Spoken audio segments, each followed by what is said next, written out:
My parents kicked me out to let my golden sister live there, even though I bought the house. But karma came faster than expected.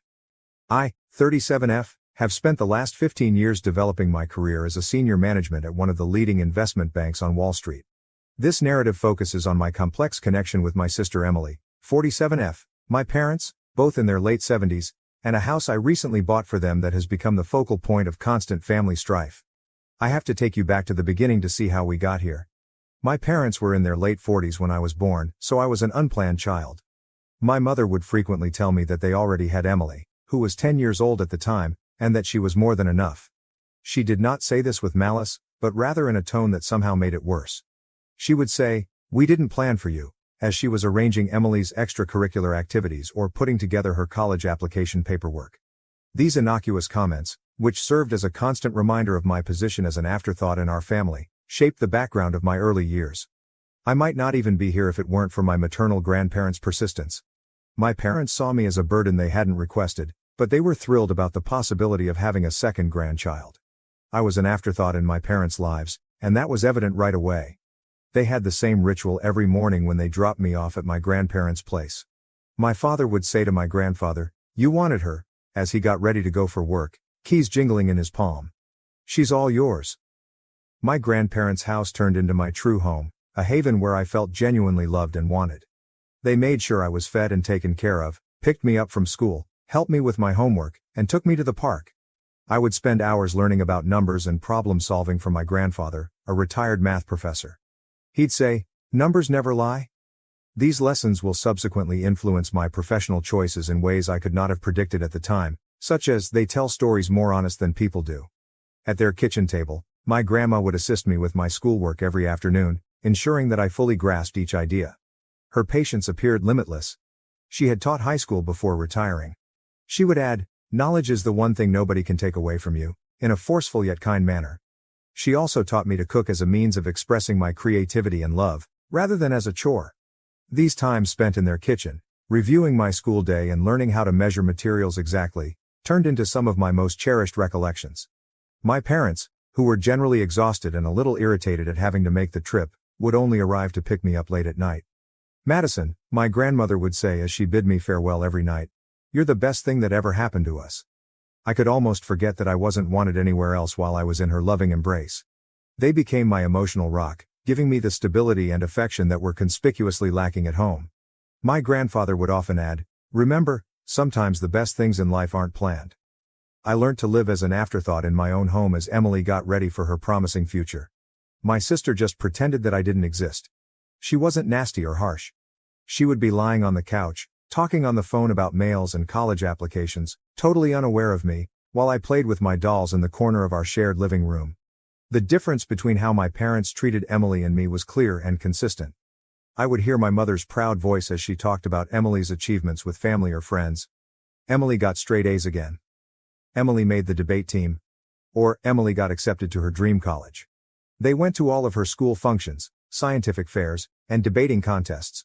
They consistently cited, "We're too tired," "We have to work," or, "You understand, don't you?" as excuses for their glaring absence from my events. My grandparents took on the role of my cheerleaders, attending every school function with joy and true pride on their faces. I hoped that things at home would change when Emily went off to college. I was the daughter who stayed, and perhaps my parents would see me at last. I was completely mistaken. I went from being invisible to being the housekeeper at the age of 14. My mother would call out to me, "Madison," before I could even put my backpack down after school. "The house needs cleaning. Start with the bathrooms." Emily's chores were taken up by me, along with a number of additional duties. I got to know the washing machine's settings and peculiarities by heart, and it became my daily companion. Cleaning, cooking, and keeping a home for parents who hardly acknowledged my existence seemed like a continuous loop of housework. My father would remark, "You live here. You need to contribute," if I hesitated in the least. "Your sister always did her part." My career progressed from cleaning to cooking by the time I was 14. The shift wasn't gradual. My mother just quit preparing dinner one day.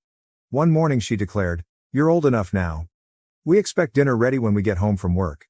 I maintained a stellar academic standing in spite of the taxing domestic responsibilities. My teachers encouraged me to compete in a variety of academic events after noticing my ability for economics and mathematics. In order to help me get ready, my grandfather would dedicate extra time to teaching me complex ideas that were way above my grade level. He would exclaim, "You have a gift with numbers," with pride shining in his eyes. "Don't let anyone tell you otherwise." Dreaming about college was the only way I could get away. I would go to my room every night after doing the dishes and go through university websites. I would see myself traversing several campuses, distant from the never-ending tasks and chilly quiets. I was rewarded for my diligence in school. Despite my household responsibilities, I maintained straight A's, and at the age of 16, I received acceptance letters from a number of prestigious colleges, including some renowned for their top-notch finance programs. Emily's engagement followed. One Sunday afternoon, she bounded in the front door, pulling a tall, smartly dressed man along with her. She let out a squeal. "Mom, Dad. This is James, we're getting married." You would believe that someone had just declared their lottery victory. With my mother sobbing with happiness and my father already taking out his phone to call family, my parents literally sprung from their seats. "We'll cover everything," my mother exclaimed as she gave Emily a hug. "Our first daughter's wedding has to be perfect." For months, our home was occupied with wedding preparations. Every discussion centered on guest lists, venues, and flowers. With expensive outfits, high-end vendors, and everything at the top end, money appeared to flow like water. Despite attending the wedding, my grandparents didn't appear to enjoy the extravagant decor. My grandfather merely shook his head at the champagne fountain, and I saw my grandma scowl at a sculpture that most likely cost more than a semester's tuition at college. However, they likely already knew what was going to happen, so they kept their opinions to themselves. I gave my parents the wonderful news while sitting at our dinner table with 3 envelopes spread out in front of me on the day I received my acceptance letters. My heart was pounding. "That's nice," my mother murmured, without raising her gaze from her meal. "But we can't pay for it. We spent all our savings on your sister's wedding. Even took out a loan for it. There's nothing left for college." I stumbled and said, "But you paid for Emily's college." Scarcely raising my voice above a whisper. "That was different," my mother said in a condescending tone. "We saw potential in her." The ensuing hush was deafening. "You should get a job, save up some money, and take out student loans. That's what responsible adults do," my father said in between sentences. I had never before dared to leave the table without being excused. Grabbing my phone with trembling hands, I dialed my grandmother. In a matter of minutes, I was crying as I entered their well-known front door. As he heard my narrative, my grandfather's expression hardened, but I could not quite read the sparkle in his eyes. They exchanged a knowing glance after I had told them everything. My grandfather took my hand and said, "Madison, we've been saving for your education since the day you were born, so we've been expecting something like this." He returned with a folder after walking to his study. Bank statements demonstrating years of meticulous saving were found inside. "You can choose any of those universities. We've got you covered." I moved in with my grandparents that evening after packing my necessities. When I told my folks I was going, they were downstairs watching TV and hardly looked up. My mother said, "Whatever you think is best," while keeping her gaze fixed on the TV. Did I hear the relief in her voice? The years that followed were revolutionary. I decided to enroll in one of the best business schools to study financial analysis. My passion in doing things correctly was maybe prompted by witnessing my parents' poor financial management. My zeal and innate financial skills were noted by my lecturers. Before long, I was staying after class to talk about difficult financial ideas. Someone other than my grandparents saw possibility in me for the first time in my life, real potential. I obtained esteemed internships at significant financial institutions during my time in college. Every summer presented fresh possibilities as well as difficulties. Senior managers were impressed by my analytical abilities and meticulousness. During my performance review at Morgan Stanley, my supervisor said, "You've got a natural instinct for this. We'd love to have you back next summer." With the exception of calls with my grandparents, I kept my head down and concentrated on my schoolwork, hardly thinking about my family. I was hired by one of the city's leading financial firms after I graduated. I never would have imagined earning the starter pay. I located a small, clean, and secure one-bedroom apartment. I was thankful every morning that I didn't have to make breakfast for anyone but myself. As I poured myself into every new challenge, my career took off, and I received bonuses and promotions that I could never have dreamed of when I was younger. I advanced to a senior role in 5 years, overseeing intricate portfolios and fostering significant client connections. Within the industry, I became known for my strategic thinking and analytical accuracy. Every accomplishment felt like a subliminal affirmation that my parents had misjudged my abilities. In the meantime, I discovered from my occasional chats with my grandparents that Emily's marketing profession wasn't succeeding as she had intended. James, Emily's husband, struggled to maintain a career. They were begging for money from my parents all the time. My grandma told me in one of our weekly conversations, "Your mother emptied her retirement account last month to help them with rent. They just can't say no to her." After a year, things deteriorated. Even with our parents' assistance, Emily and James were no longer able to pay their rent. They and their twins, who are 7 years old, returned to my former bedroom. My parents, who had previously been really pleased with Emily's abilities, suddenly had to provide for her whole family in addition to their golden child. I maintained my distance, concentrating on developing my own life and profession. Every bonus, promotion, and successful transaction served as a subliminal affirmation that I wasn't the failure my parents had predicted me to be. I had substantial investments and money by my mid-30s, which included enough for a down payment on a home of my own. Then everything was different. My grandfather died unexpectedly after suffering a severe heart attack. It was a tragic loss. He was the father figure who had supported me when no one else did, and he had been more than just a grandfather to me. After that, my grandma, who had spent more than 50 years with him, seemed to lose her spark. She followed him less than 2 months later. In every significant sense, they had been my biological parents, and suddenly they were no longer with me. Behind me at the funeral home, I heard my mother's voice while I was setting up my grandmother's funeral. "Madison, do you want some help with the arrangements?" She was standing there when I turned around, looking older and more worn out than I had remembered. A part of me wanted to tell her to go, but I refrained because of her face. "Sure," I said to myself. "That would be nice." My parents started to open up over the course of the following few days as we prepared the service. They acknowledged that they were having difficulties. One afternoon, when we were choosing flowers, my father admitted, "We haven't been financially well off since retirement." He went on to say, "We barely make ends meet," before mentioning Emily's twins. I recognized that my sister and her family continued to live with them and rely on their diminishing income. We convened in a wood-paneled office for the reading of the will 1 week after we buried my grandma. Emily and James were slumped on recliners next to my parents, while I sat opposite from them. The tension was thick enough to sever with a knife, and the room smelled of furniture polish and old papers. Though none of us realized it at the time, what followed would start a series of events that would permanently alter the relationships of our family. After adjusting his glasses, Mr. Patterson, the notary, started reading in a monotone. I anticipated the standard legalese, but what followed made everyone take notice. "To our beloved granddaughter Madison, we leave our house at 1542 Maple Street and the sum of $150,000. The ensuing hush was deafening. My mother tightened her hold on my father's arm until her knuckles turned white, and Emily's mouth dropped wide. After clearing his throat, Mr. Patterson went on. He glanced at my mother and said, "And a personal note from Mr. Henderson to his daughter Margaret." The message said, "Remember, Margaret, that we provided you with $200,000 just when you needed it most. As we respected your needs back then, we expect you will respect our final decision." My mother's cheeks turned pale after flushing red. Emily and James looked at each other anxiously, while my father gazed at the floor. In the parking lot, my parents came up to me when the notary had finished and collected his paperwork. Something desperate had taken the place of the calm manner they had displayed during the funeral preparations. With a shaky voice, my mother said, "Madison, honey, you must realize that we always assumed we would inherit the house. We're having trouble, but we were depending on it. The mortgage, Emily's family's expenses, we could really use the house," my father continued, stroking his gray hair. Speaking about how her youngsters wanted a yard to play in, Emily also joined in. "However, I just got into my car and left.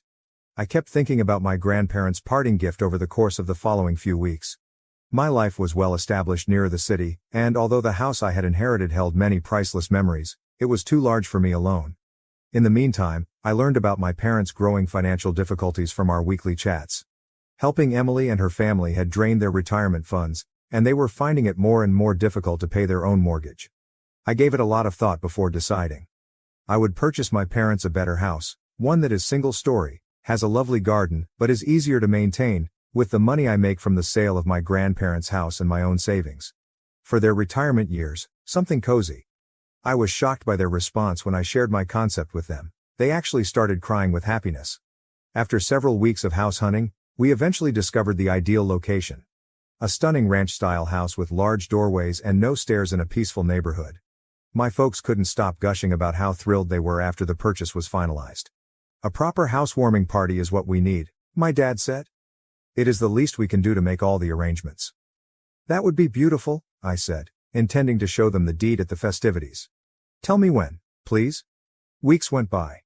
Even though I had a lot of work to do, I kept expecting an invitation.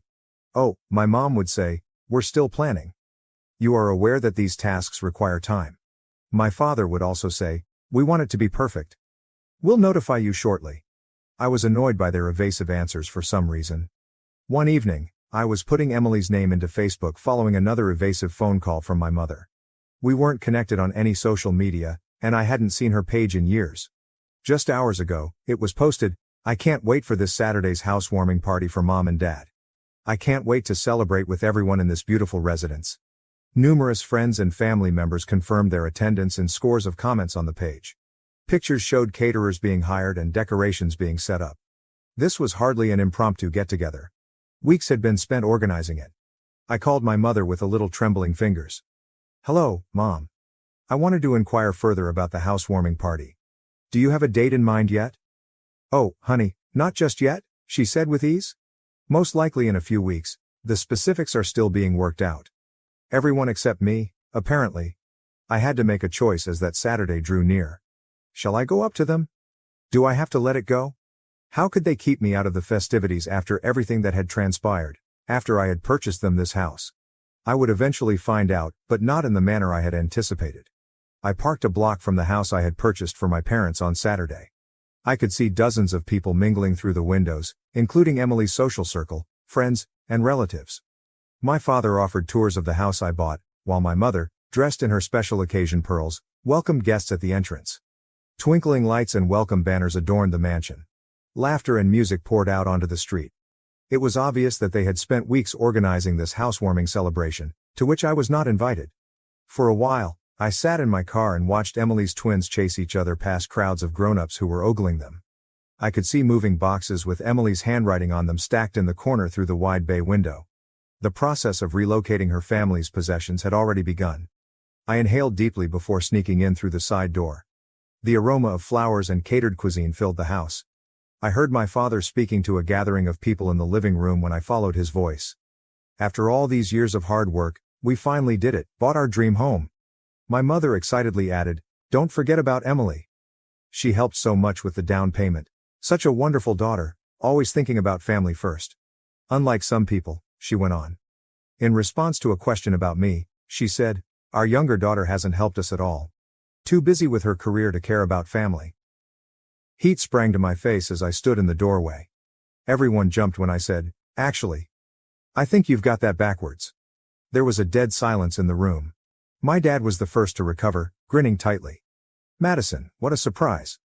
Especially since you forgot to invite me to the housewarming party for the house I bought, I said as I entered the room. The quiet grew longer. His shoes quickly piqued Emily's husband's curiosity. Inquiring as to why everyone appeared so distressed, one of the twins pulled at Emily's sleeve. You bought it, yes, but it's ours now? You can't expect eternal gratitude, my mother said with a hint of abrasiveness. With the heads nodding around him, my father added, that's right, gaining confidence. And frankly, you're not welcome here. This is a family gathering. And Emily and her family will be living here too, my mom said. They've already sold their house, it's all arranged. The twins need a stable home. I extracted a folder from within my bag. I remarked, you seem to be confused about something, and held out the ownership and deed documents. This house belongs to me. I never signed it over to you. The color of my mother's face changed from pale to ashen.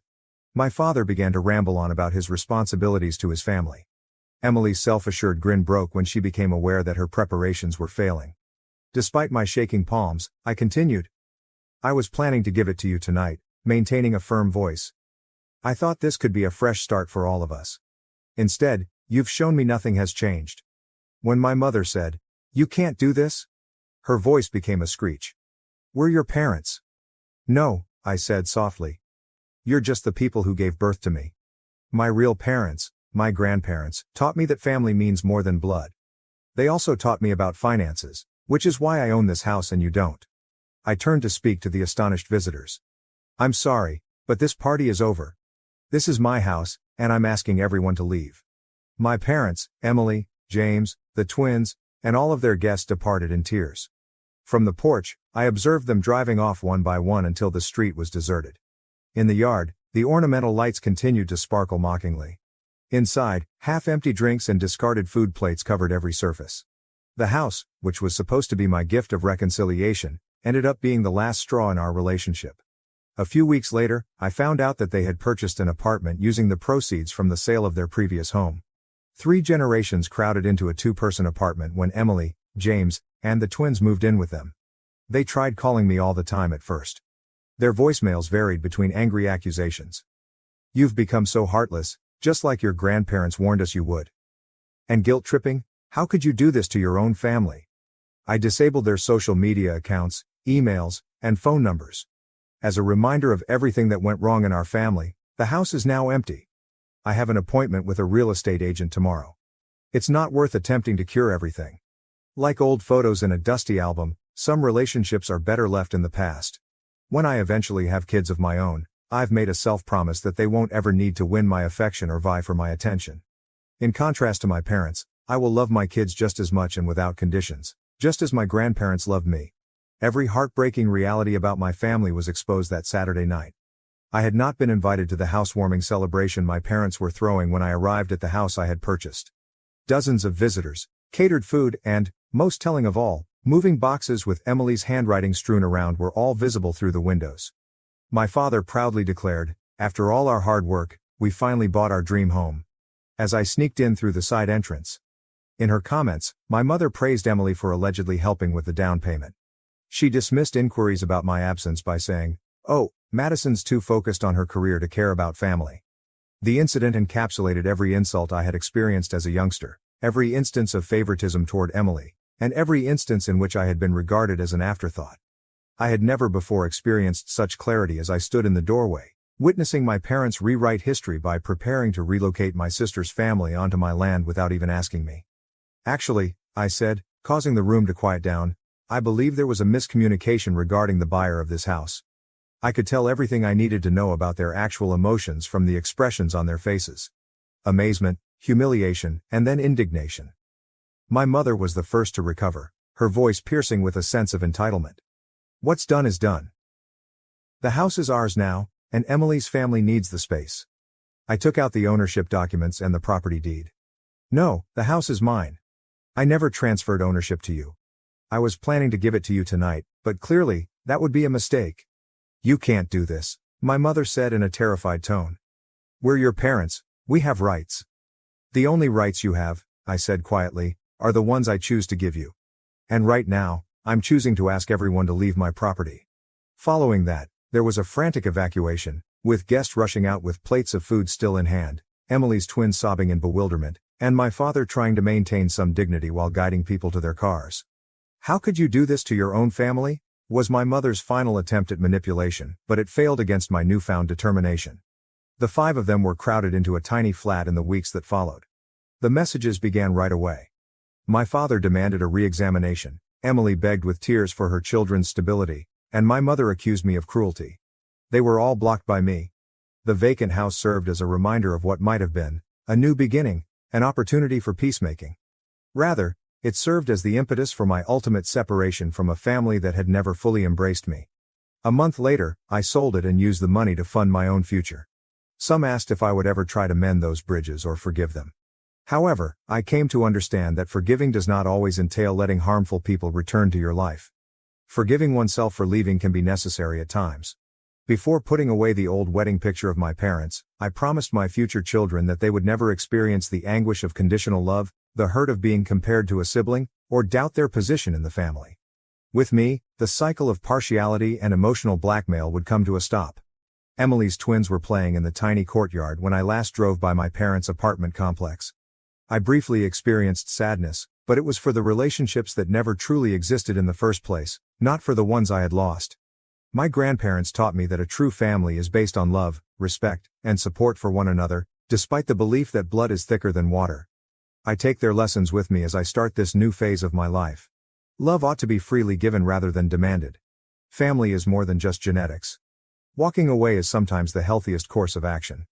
I didn't open my mother's last unread mail, so I erased it. Any defenses or charges it included were no longer relevant. At last, I had discovered how to put my own value ahead of their conditional approval. Their kind of familial devotion has no place in the life I'm creating now. New opportunities await us in the future, free from the burden of attempting to win affection from those who are unable to freely give it. I learned what true family looks like from my grandparents.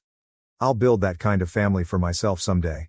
One based on respect for one another, unconditional love, and the knowledge that each individual is equally important. At long last, the chapter of being the family afterthought is over. Being the author of my own life is only the beginning of my journey. Thank you for watching. If you haven't subscribed yet, please do so and hit the notification bell to stay updated with more shocking real-life stories happening around you.